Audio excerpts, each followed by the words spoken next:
in this scenario where everything, like Iran is facing destruction by the United States and Bashar al-Assad is going to be assassinated, that Russia is going to do nothing. What do you think of It is not easy question.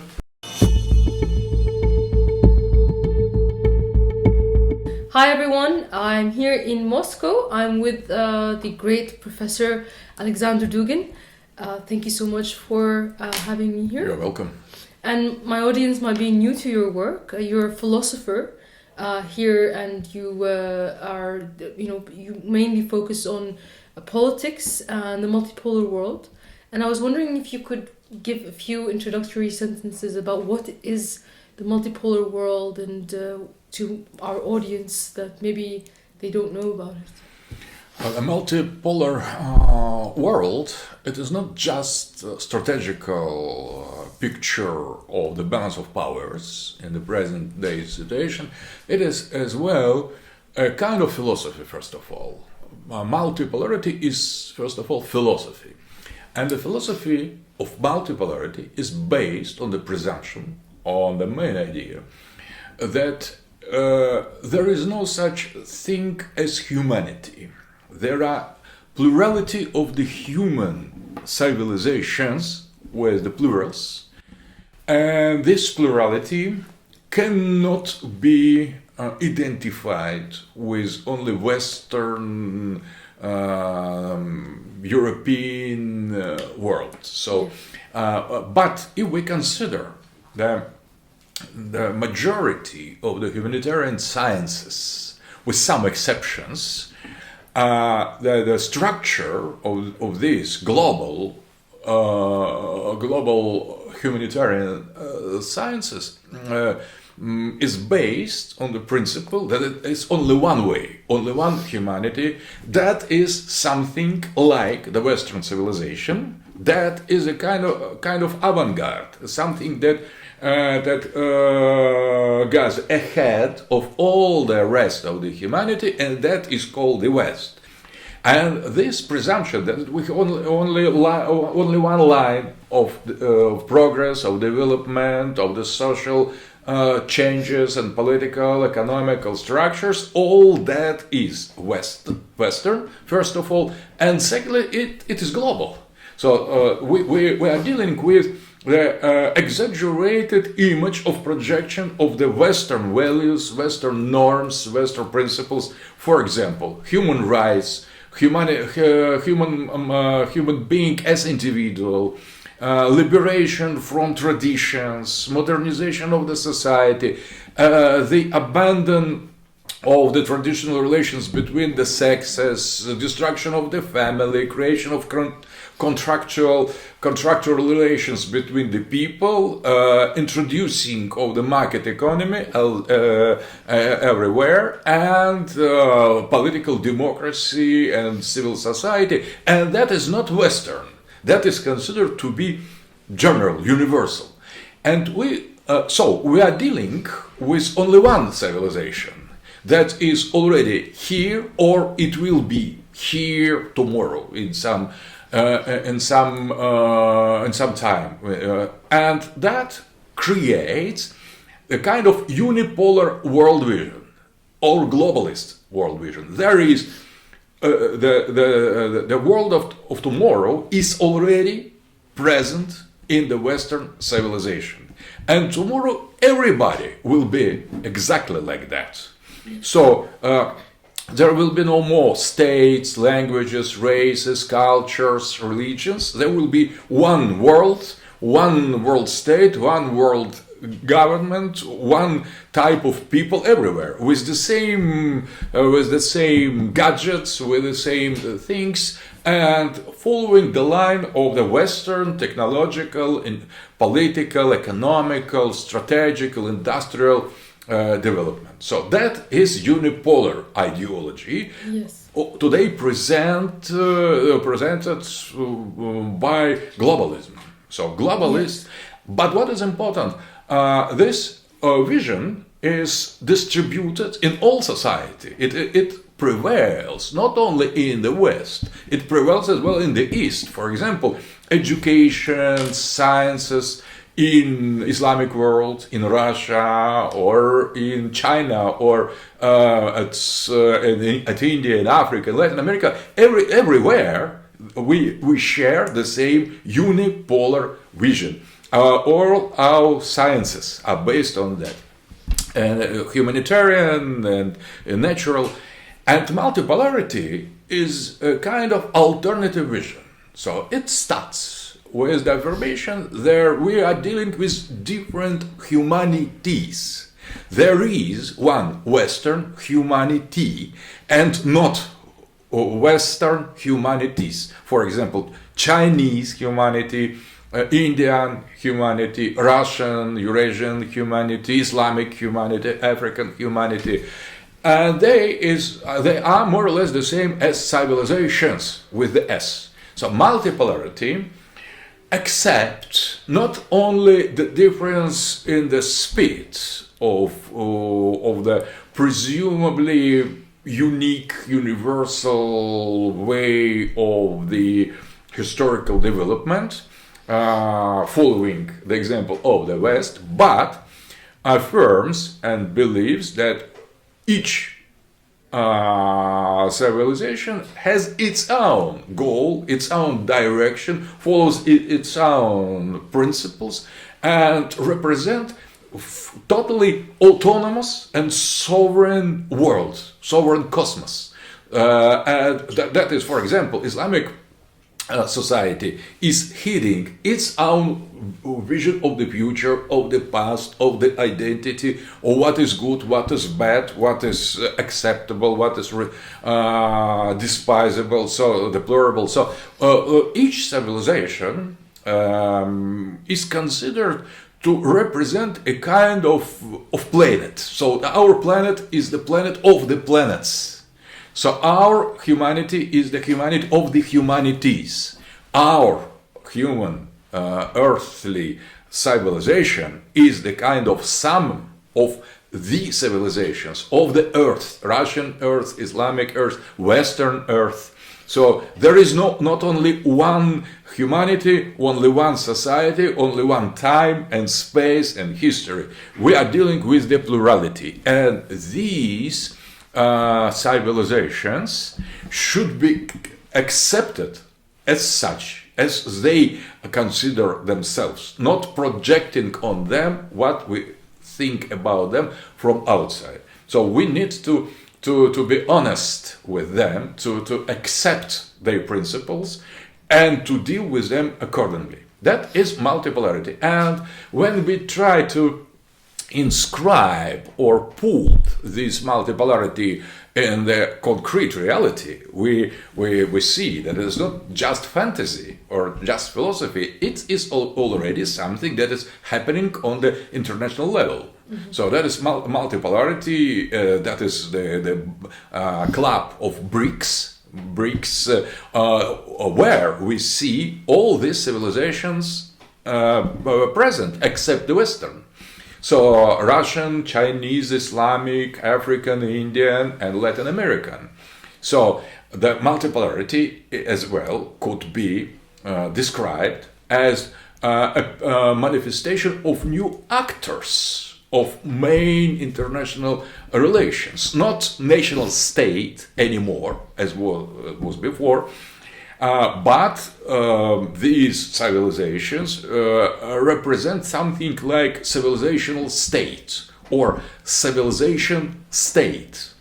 And this term is often used in China, in Russia, for description of our political structures. So the civilization state, it is new actor of international relations, but it is not just a fixation or the name for international order, but as well that is a kind of manifestation of the alternative philosophical vision. So first of all, multipolarity is the alternative philosophy.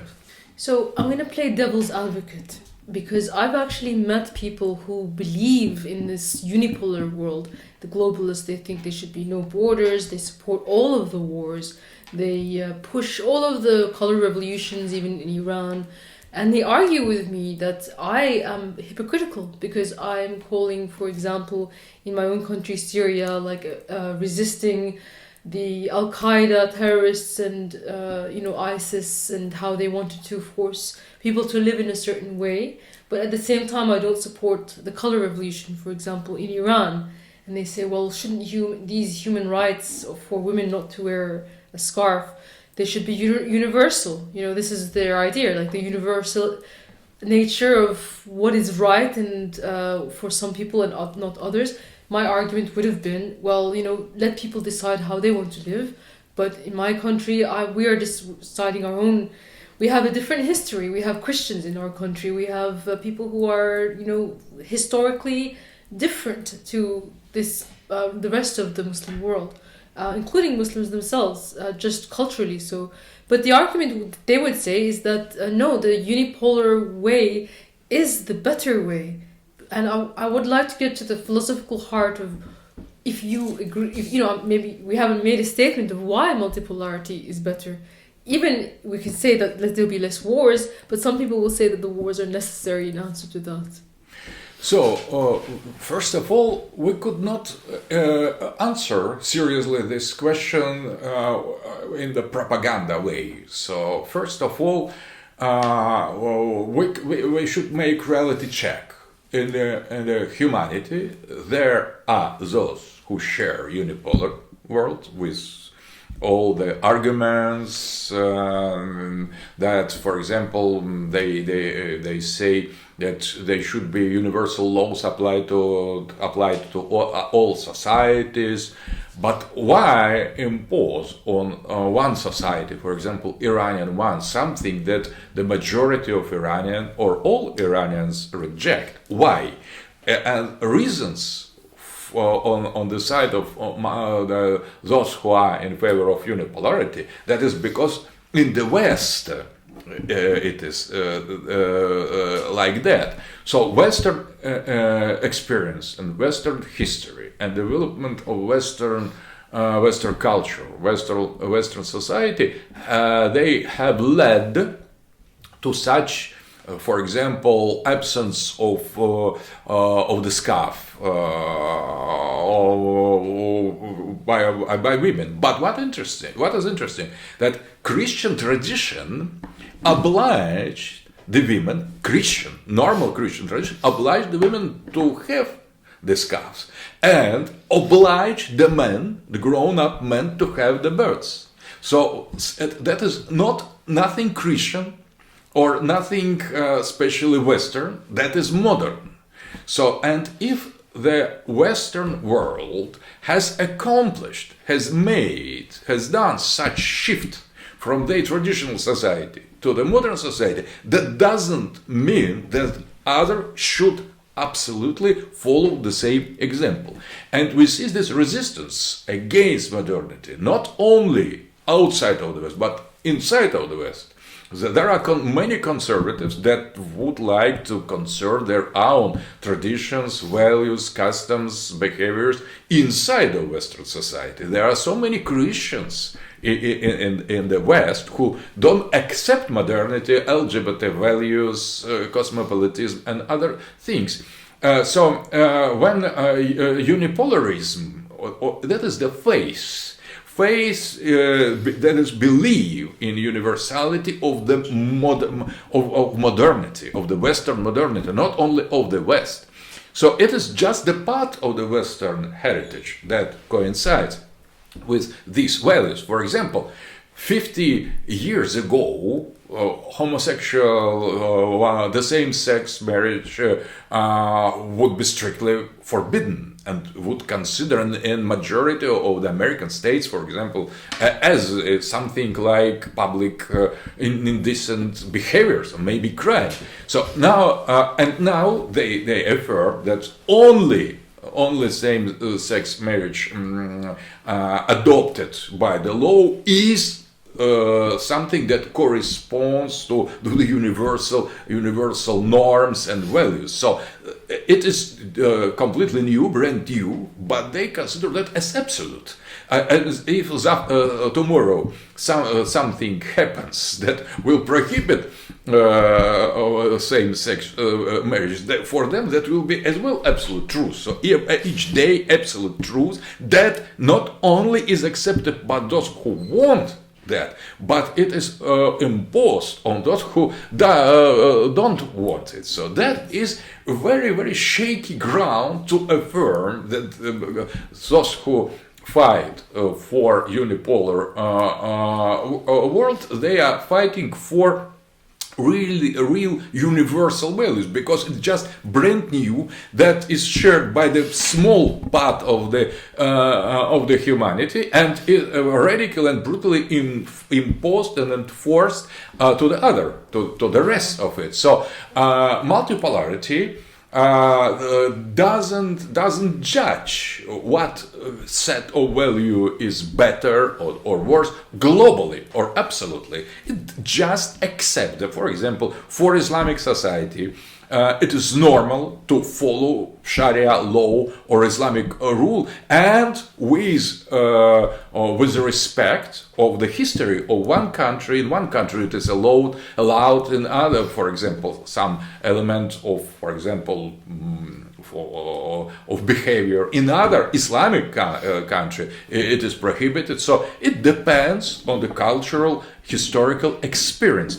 And in Russian society we radically reject same-sex marriages, we reject individualism as such. We have a totally different set of values proper to us. We could change them as well, from Tsarist time to Soviet time, from Soviet time to modern Russia, but there is something that unites all the periods of our history, that is the kind of the core of the identity that could change on the superficial level, but it rests the same.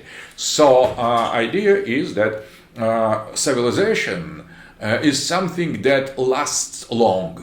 It is not just of today. So any moment, any historical moment is just the chain, the element of the chain that goes through the centuries, and all these historical moments, they are present inside of the culture as spirit of the people, as our psychology, traditions, in all that creates a kind of special kind of identity that, according to those who are for unipolar world, should be transformed, changed, or abolished. And from the point of view of those who are in favor of multipolarity, it should be respected, yes, accepted, affirmed or reaffirmed, defended, and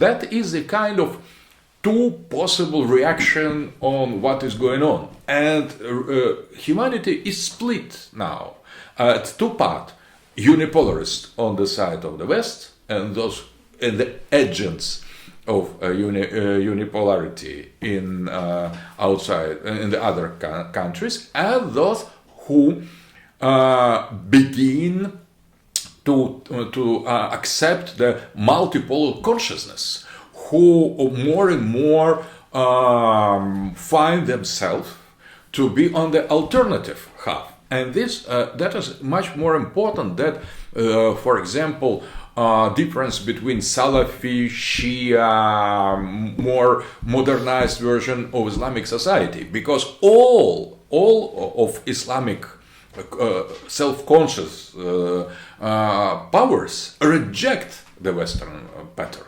They try to defend the proper identity, and the West and unipolarists, they are playing precisely on the differences. They try to divide and rule.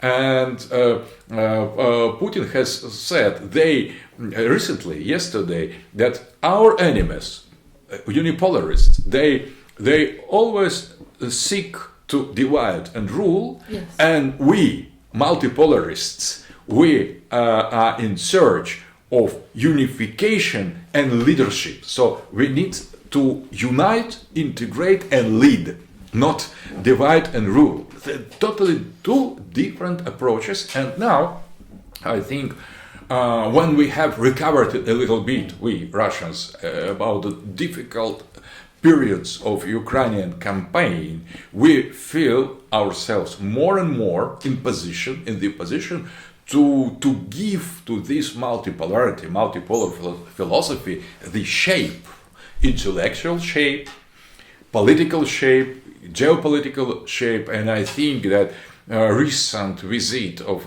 President Putin into Arabian Emirates and Saudi Arabia, and after that immediately the meeting with Raisi, with President of Iran, is the clear example how it works.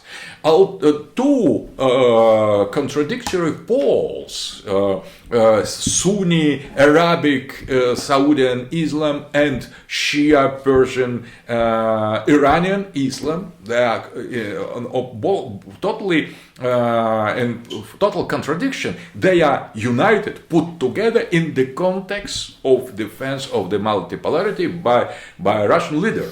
So it is not just defense of our national interests. It's something much more. It is about philosophy. And I think that is a clear example how multipolarity works. So in a way, they try to divide us. For example, one type of Muslims against the other. We should block that. We should try not to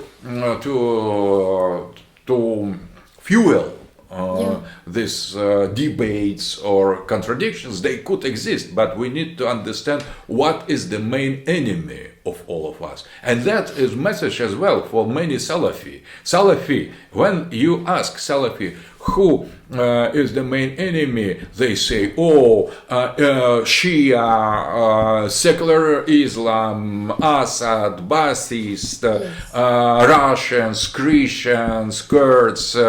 But they forget that the main enemy, they are not those mentioned figure, the global West, that has nothing to do with radical Islam, which has nothing to do with Islam as such, and it prevails. So let us first of all unite our power to establish multipolar system, and inside of this system we will after that, only after that, not before, we can try to find the balance of or harmony. We should try to harmonize our inner contradictions. So what is I think why a civil war in Syria should be stopped? That those who are for Assad and who has won finally, those who have won more or less. Yes. And not yet completely. Yes, no, but soon maybe. Because the West fuels, the United States fuels this conflict. Without that, the situation would be completely different. And that is why I think I suggest to understand the strategy of the main enemy. They try to divide us before we gain independence. Before that is the moment we could solve contradiction after. But what American troops do in the Syrian territory, American military bases, they should be totally. They should get out, and after that, we 100% agree. And after that, we could try to find a solution for all the parts in the conflict.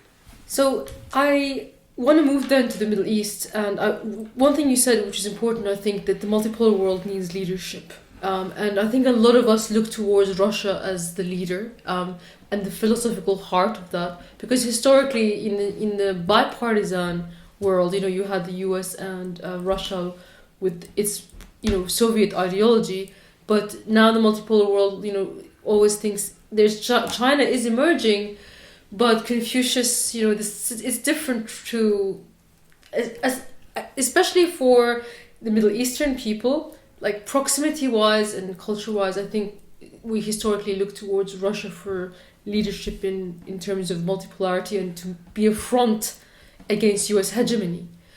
So with that leadership role and with what's happening at the moment, and I guess we have to move to the conflicts. I will go to Gaza before I go back to Ukraine and Palestine. So for a lot of people in the world, in the Middle East, but also now throughout the world, the Palestinian situation and the genocide there and the reaction of the world to that is going to be a litmus test to see whether this multipolarity is actually something that's real or if the unipolar US hegemony is the reality. Because they're currently, in spite of all of their fanciful ideas about no racism and rules-based order, they're allowing a genocide to be committed. So if they're allowed to do this and the multipoles of the world can do nothing, then for people, they will lose hope in the idea of a multipolar world and they will think, well, we can only kneel to the ruling hegemon. And I understand that there's limits to what everybody can do, especially because even Syria and Iran have limits to what they can do right now. So the question is there a plan? Like, is there some sort of idea of how we can win and prevent the genocide? And I will have a follow-up question to that after you answer this question. That's very interesting. So what if we agree with the main principle that we are living in a transition from unipolarity to the multipolarity? So we need to accept that unipolarity, that is something that already here, that already exists, and multipolarity that is emerging. So Russia is not continuation of the Soviet Union; it is a re-emerging pole, and it could not be anymore one of the two poles. So Russian leadership in the multipolarity is very much different from Russian leadership in the bipolar world. So we have no universal ideology to propose or to impose or to suggest. We could not afford one against one confrontation with the West. We are too big, to say the truth. But the only way what we react, it is to save our own sovereignty and to help to the other to establish the other poles, help to establish their sovereignty. So that is not one sovereignty against the two sovereignties. That is multiple sovereignties against one sovereignty. And we see that support and help and allowing of the West on this unipolar structure to Israeli to accomplish genocide in Palestine. It is the clear example what unipolarity is. It is just that unipolarity fights back. Unipolarity doesn't want to let multipolarity to appear. It reacts. It fights back. So this clear support to nationalism, to racism, Israeli racism, and genocide of Palestinians, it is like agony of unipolarity, and that is the measure of the power of the dragon. So unipolar dragon is wounded but not killed, and Russia protests against that. Russia shows support for Palestinians, the victim of this genocide. Islamic world observes what is going on, but that is the turn of Islamic world to start its own war. We have own war in Ukraine. And it is difficult to fight against the collective West. So we experience very hard times fighting against, not against Ukrainians, against the West in Ukraine. So, and this time And in Syria. in Syria was easier for us, Of course, because nobody expected us to help Assad. Yes. And in these concrete regional situation, we didn't experience such difficulty. We came, we helped to save Assad, the safe state, the Syria.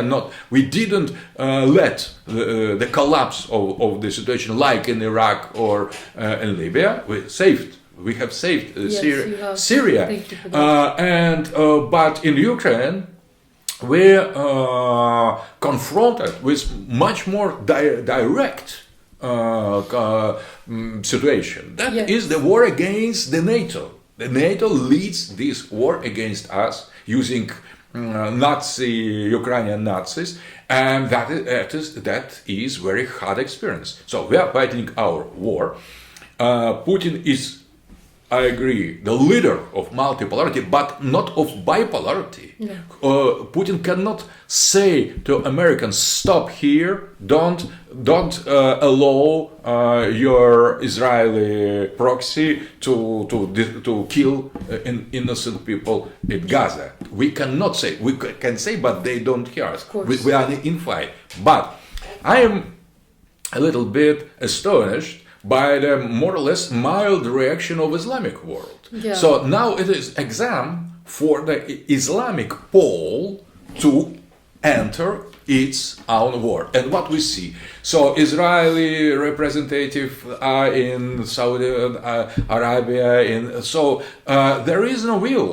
So if there will be no will to have sovereignty, there will be no multipolarity. Multipolarity could arrive only if we put in the limits unipolarity. But where is the Gaza? Where is Palestine? It is Texas, it is Florida, it is California. No, it is far away from American civilization. It is in the middle of Islamic civilization, and Islamic leaders are divided.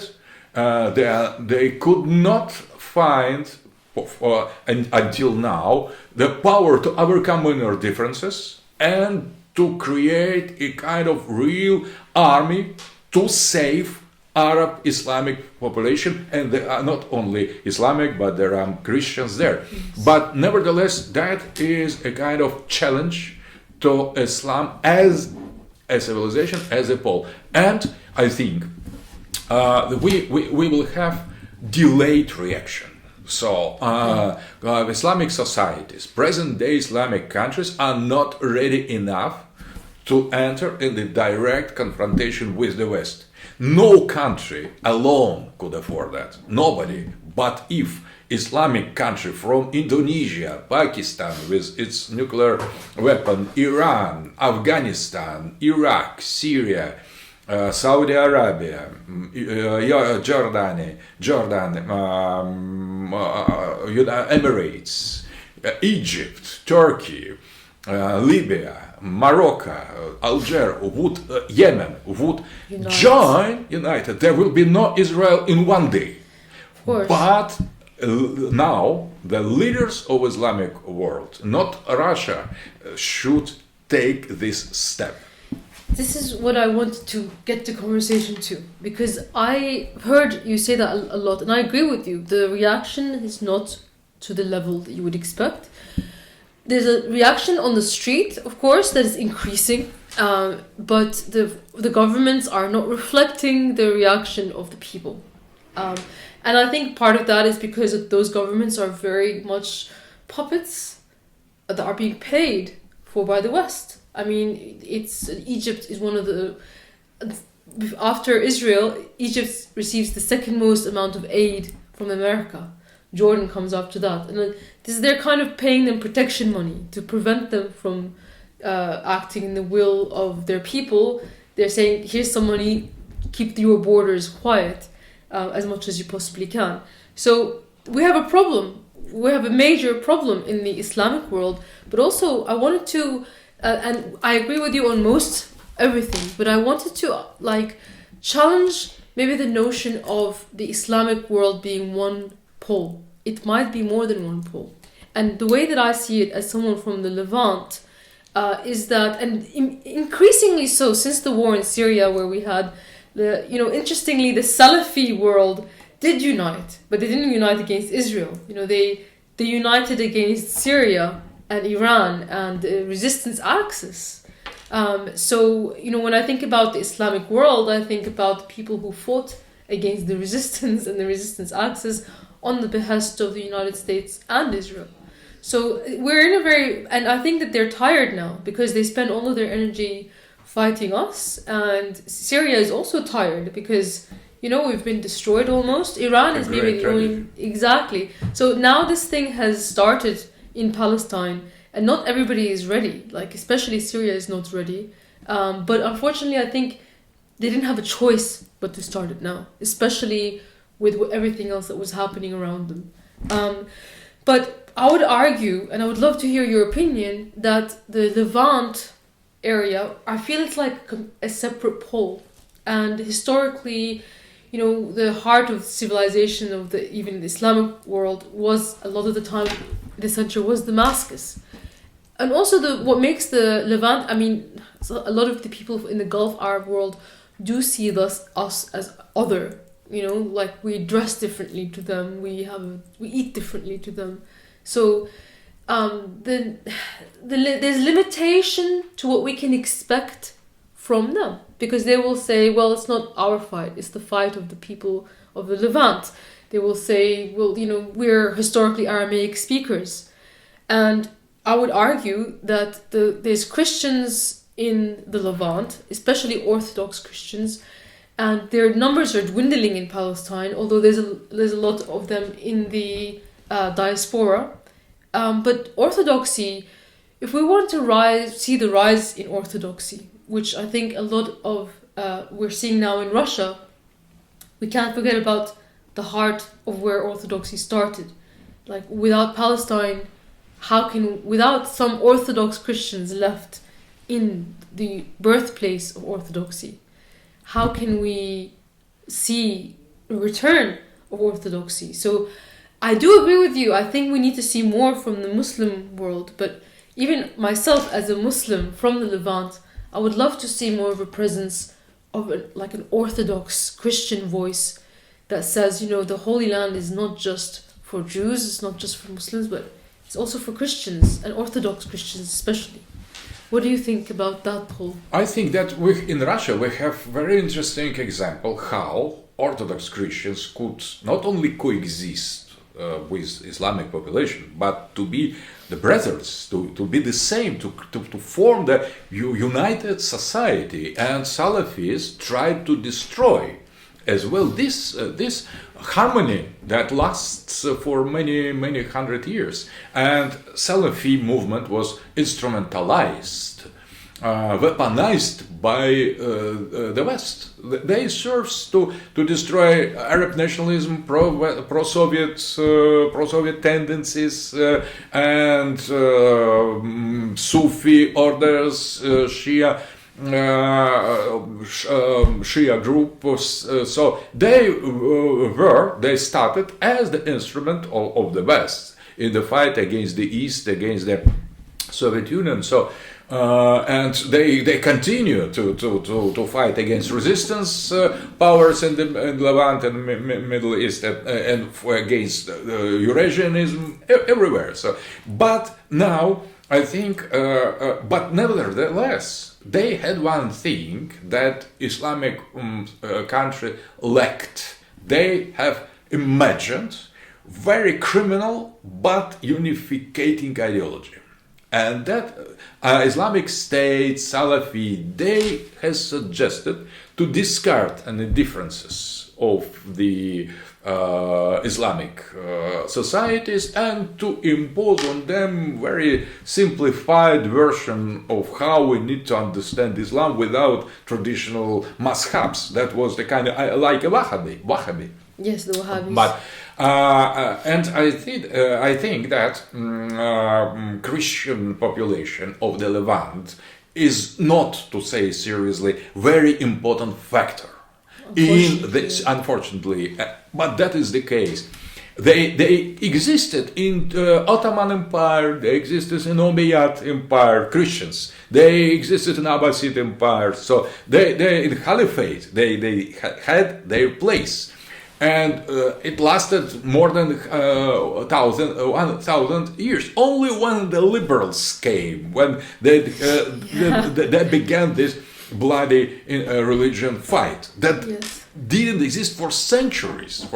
So, but I think that what we need it is to imagine a new version of multipolar Islamic pole. So not just unification of this of a kind of simplified, radical, extremist ideology, but to find a way how unite without leveling the differences, without annihilating the differences. And there are 4 caliphates of main caliphate. First of Muhammad, second Umayyad with the capital in Damascus, precisely, and that is why in the many eschatological prophecies Damascus was mentioned. So that is why it is in the center of our attention now, Syria and Damascus. Umayyad Caliphate, second. Third was Abbasid Caliphate, precisely with the center in Levant, in the Mesopotamia, in Baghdad. So that was very important time. And after that, fourth Caliphate was Ottoman Empire. Yes. I consider them from Christian, Orthodox, multipolar point of view.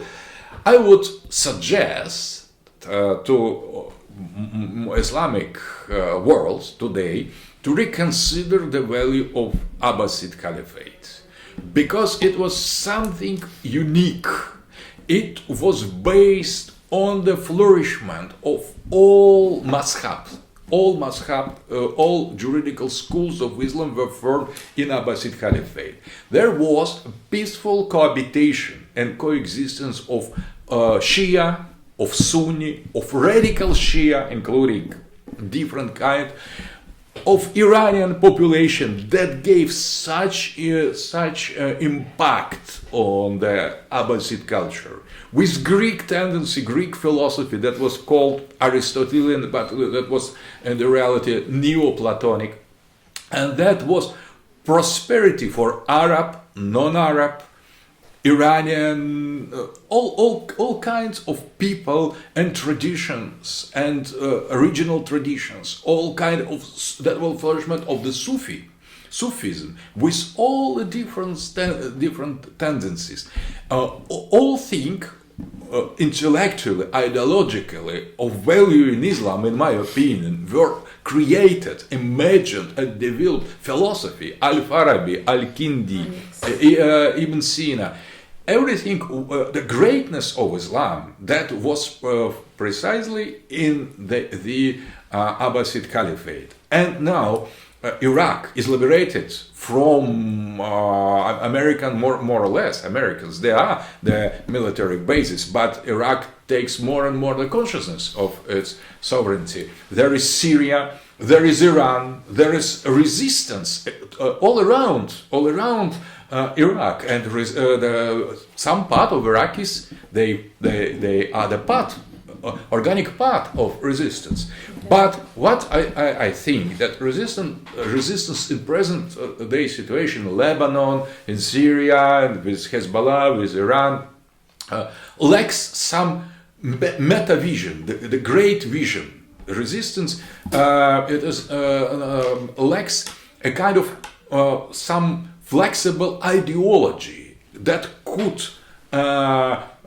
address, for example, Sunnis, Sufi, different kind of Muslims and not Muslims. So Yes. I think that Ottoman Empire that inspires Erdogan, for example, is too limited, including in the last period. It is not appealing. It is not attractive, I would say.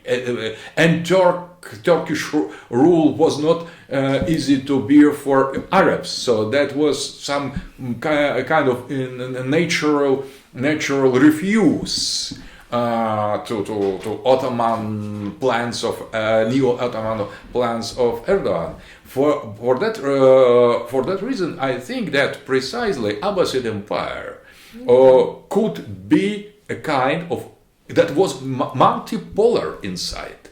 That it was multipolar empire, caliphate, and that accepted and not rejected plurality of the tendency inside of Islam. There were debates, contradictions, but all inside of unity. And I think that was very fruitful, because Abbasid Caliphate gave the great philosophies, great cultures, great spiritual, mystical movements, gave all the richness of Islam, Arab Islam, not Arab Islam, has flourished in the Abbasid Caliphate. And now Iraq is in search of its new identity, because it could not afford anymore national state with Kurds, with Shia, Sunni contradictions, with this American imposed secular liberal version. So it is obviously naturally that Iraq will in search, and is in search of how to develop in the future. And I think that is not only the problem of Iraq, the problem of Levant, the problem of resistance, the problem and the challenge and opportunity as well of all the Islamic world. So, but I suggest insist more on Islamic education. If Islamic people, if Muslims of today would know better Islamic history, they could be influenced or inspired by different examples. So it is so rich, so rich. Cases, forms, states, culture inside of Islamic history, and the West tries to impose on Islam some reduced versions, some caricatures. Yes. So Islamic tradition and culture is much richer, much wider than the West presumes. Yes. And that affects Muslims themselves. They become like Westerns. They deal with caricature. I think that Salafi tendency is not fundamentalist, is not traditionalist. No. It's something new, totally new. Definitely. It is appealing for the people who knows nothing about Islam. Now has no access to the great wisdom and the culture, because you could study it all your life. It is not enough to have one small portion of the richness of Islamic spirit. A lot of them came from the West, actually. Exactly. So that makes perfect sense. So, you know, what we're talking about with multipolar world resisting unipolarity, essentially, I think it's happening now. I think the wars in Ukraine and in Palestine and in Syria and in Iraq are all examples now, even in South America with Venezuela. So, in my opinion, we're facing a new type of war, maybe a third world war. And these are all different fronts of that war. And I think Iran's was able to help Russia a lot during the conflict in Ukraine. Exactly. Yes, and we're very grateful to Iranians. Yes, and of course Syria would love to have helped more. Unfortunately, the position is in a much weaker position. I know that Assad actually offered Russia help during the Georgian war, long before the civil war happened. So obviously there's some sort of a block forming. And in keeping with that, I want to ask, let's say that the war in Palestine conflagrates, and already there have been threats by Israel to assassinate Assad. The resistance forces are fighting the Americans, they're bombing the bases. We have the Houthis taking the boats. This can expand potentially to a very open front in Lebanon, at least. And this front could move further with Iran and Syria, and not even Israel, maybe even the Americans. And a lot of Israelis that I've heard from have this sense of security that Russia will do nothing, that Russia will remain neutral in this scenario and just watch everything in the resistance axis be destroyed.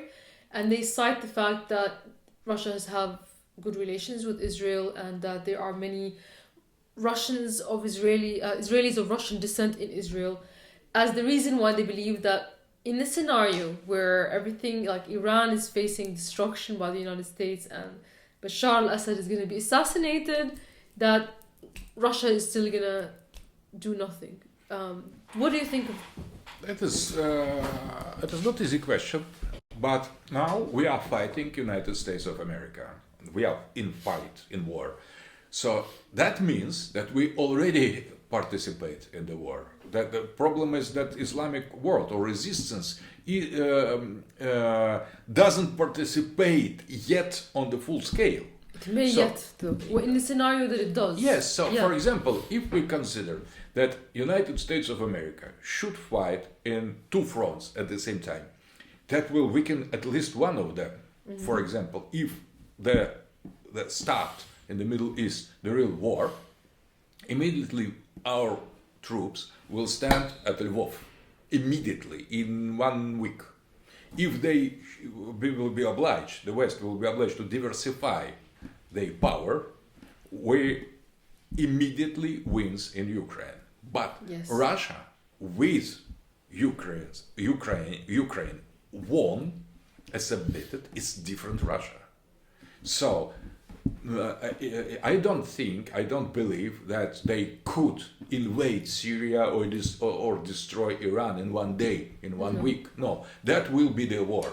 If there will be the war, we are already participating in this war. But in a different front, the Ukrainian front. Yes, if there will be the problem with Venezuela, there will be the third front. And it could happen with Britain Guyana. Now the conflict is emerging. If there will be Taiwan problem, there will be fourth front. Yes. And imagine, this would be great, actually. Absolutely. Imagine if now we could stay in one front when all the power of the West is on the side of Ukrainians. And Ukrainians, more than that, they are Russians.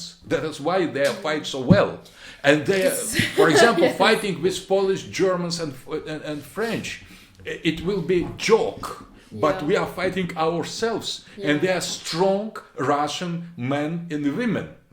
And they now are totally under influence of the West. Yes. It is civil war, but we are fighting. This is exactly what I wanted to discuss. Yes. It's a civil war. Civil war. This is how Syrians, when we think of Ukrainians, we think of them as Russian. Absolutely, because they are. It's a ridiculous distinction. Yes. But, so it's a civil war. Civil war, exactly. And now, since Syria, and this, I have a question on this, is why I'm excited and I'm interrupting you, but please, maybe finish your thought and I will come up with the second question. But my idea is we shouldn't be afraid or to start the new front, because it will weaken the enemy on the other front. But if we understand that we are fighting not only for Russian national interests, for Arab, Syrian, Hezbollah, Lebanon, Palestinian, if we fight the same war, America fights obviously the same war. Liz Truss recently has said, if you consider Ukraine, Gaza and Taiwan 3 wars, you are wrong. Three fronts of the same war. So they understand that very well. We understand that very bad. So if they know the enemy, we don't know our friends. Absolutely. I think that's a major problem. And that's why they win. They win because they divide and rule. Yes. And Iranians see better than everybody else. That's Assad true. sees better than everybody else. That if you help Russia now, Russia will help you forever, not just now. And the same front, if you open the front, the real front against Israel, Russia fighting with the United States, not with Israel, will be obliged to continue fight against the West, United States, in other fronts. Maybe not directly, but Iran doesn't fight directly with the troops. Not yet. Not yet, but that will Depends on how exactly how serious evolves. Absolutely. So to expand the front against the main enemy that is called unipolar world order, it is in interest of everybody. So I wouldn't be sure that the West fighting us again in Ukraine could afford the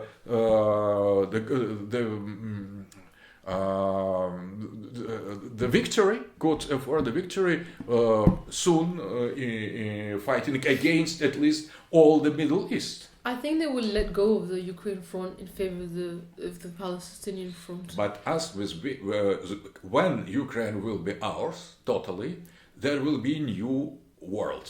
So there will be multipolarity, and our help in such situation would cost for the enemy 100 times more than now. They could detain us in Ukraine. With second front, they will be not able to detain anybody in situation. And if second and third front, or in Korea, will open, they are doomed. Yes. The West is doomed. It could not afford to fight 5 wars. But we will attack at them in different points of the planets with different means, and we will either reduce their pretension to their part of the world, that would be human solution, or we will destroy them totally. So with the Ukrainians, this is my question about the nature of it being a civil war. Because, in Syria, we had our own civil war, and we had to fight our own people. Basically, they moved the front to our territory, which is actually a negative thing. Right now, what's happening in Palestine is somehow the front has moved into the unipolar territory, which is within Israel, and which is, basically the right hand, or if it's the United States is this side of the hand, Israel is the other side. It's the same hand. So that's the only silver lining. But Ukraine and Russia's war is a civil war, and my concern is, because you have these familial ties with Ukraine, is kind of the same concern I have with Syria. Is how do you mend the wound in future, because your history with the Ukrainian people is going to be very long. And I think also, at the moment, Russia has concentrated on taking all of the areas next to the sea, and for strategic reasons, Donbass is still yet to come. But I think maybe in order to mend, it should be all of Ukraine, including Kiev, that is included into Russia. Absolutely.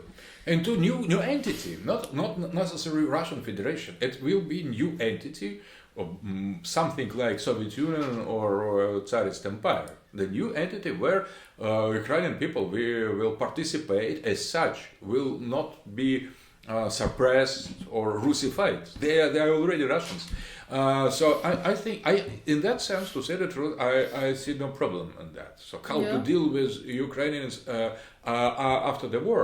I'm Ukrainian myself. I know that is the question of the choice of identity. And Ukrainians are very, very flexible, very flexible. When they remark we are winning, immediately everything will be different. Immediately, and we will not have too much time to re-educate them. There will be some problem, and Russians, how we can manage to create such huge empire? Because we know how to deal with those who have lost they battle against us. We don't continue. We don't take revenge. We accept them as brothers and sisters. And that Ukraine. That is why Ukraine is doomed, because it constructs its identity on the hatred, and that provoke alternative reaction and hatred. But we don't bear the hatred and revenge in our hearts. So they are still human. They are still Russians. In our opinion, they are still ours, and we are other for them. And for us, they are not other. They are ourselves. But it is a kind of sin when we can hate sin, but being Christians, we should not hate sinner. Sinner is obsessed by the sin. He is under influence of some strange entity, and that has entered in him. But it is exercise. We need to liberate the possessed person from the demons living inside. But we hate demons, but we don't hate the possessed. And that differences in our civil war with Ukraine is much easier than white against red, because in that civil war, whites against reds, both sides were possessed by demons. Who should make exorcism wasn't clear. It is not clear yet now. So, and with Ukraine, it's totally clear. They are Russians who have betrayed their Russianhood, their tradition. They came with the main enemy of tradition, of identity, with LGBT, with NATO. That is betrayal not of us, but of themselves. And that is why I think that there will be no problem after the victory. The victory is problematic just now. It is better, but it is because we appeared to for ourselves to be weaker than we pretend. We thought Russia is never as strong as it looks, never as weak as it looks. Yes. That in the military way we proved to be weaker than we hoped, but economically we are better than we feared. So there are the miscalculation on both parts, as everybody recognizes now. And I think that, but now we are improving. We are in a good way. And so I have no fear of the war in the Middle East. I think it will start sooner or later, and very hard war. I expected it sooner. Maybe it will be delayed, but it is. If Zapad wouldn't stop, if the West wouldn't stop, there will be the war. But Biden administration, new cons, they are decisive to continue their politics and support for Israel and to accomplish genocide of Palestinians. So I think we should not fear the war. We should not welcome the war. It starts when it starts. But we should be prepared to the long fight for multipolarity, and we should to see into the future in very positive and optimistic mood. Fantastic. I have one last question for you, because most of my audience are from the West. They're mainly American. And so I wanted to move there very quickly. I know I've taken a lot of your time, so I apologize. Essentially, the unipolar world and the ideology that it's pushing, the globalist, the wokeism, the LGBTQ stuff, it's resulting in the hyper-individualism, the hyper-connectivity over the internet. People are no longer able to form deep connections, and a lot of people are, like 65% of Americans are choosing, young men are choosing to remain alone. Marriage is dead. The birth rates in the West and even around the world are going down a lot. I think Korea, recently the birth rate in South Korea was 0.7.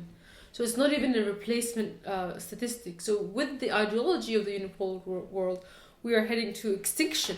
So it's almost like a fight for the survival of humanity to be against the unipolar world. My question is this.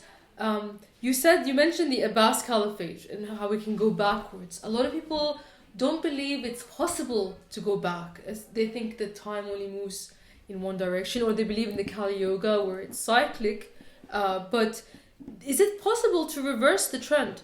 I wonder, have you ever heard of the mouse utopia or the rat utopia experiment, where there's a behavioral sink, and at a certain point when society collapses, there's no reversal. There's not even a cycle. There's just all the way down to extinction. And a lot of people are having this kind of defeated view of the world where there's no hope and we're all going to be finished and annihilated because of this transhumanist ideology. Is there hope? Can we reverse things? That is the last question. Absolutely. I have deep conviction, deep belief that everything is reversible.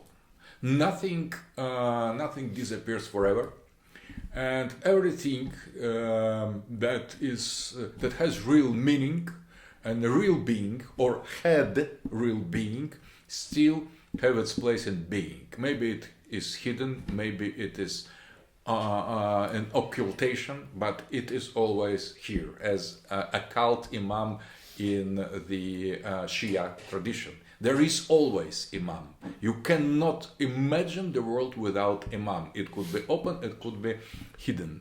So, and that gives us possibility to reverse the logic of things in any situation, in the worst situation.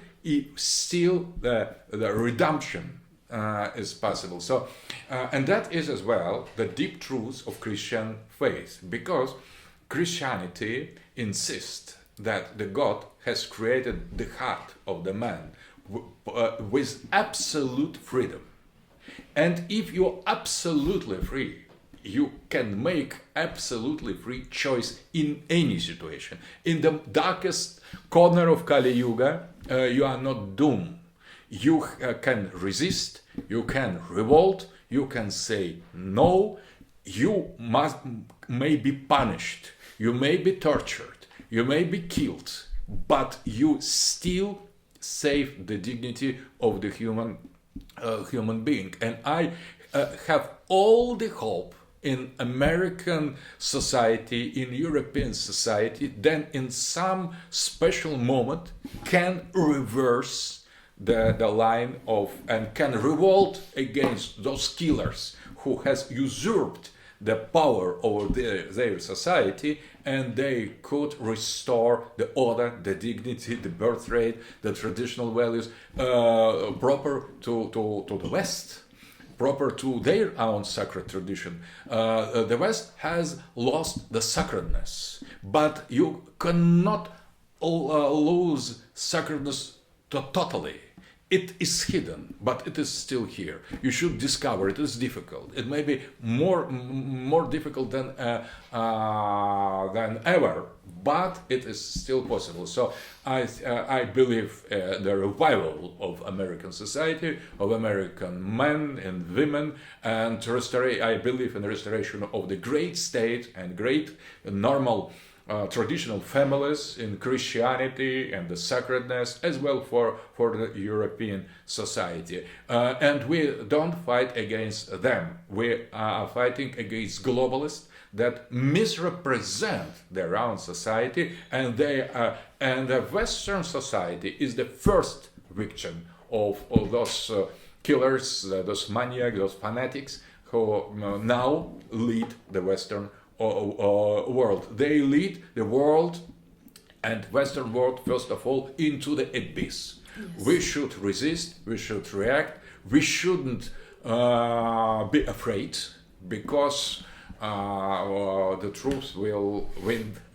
any its enemies. Well, thank you so much for your time in this excellent discussion. It's an honor to finally meet you and to be here today. So thanks again. Hopefully another time.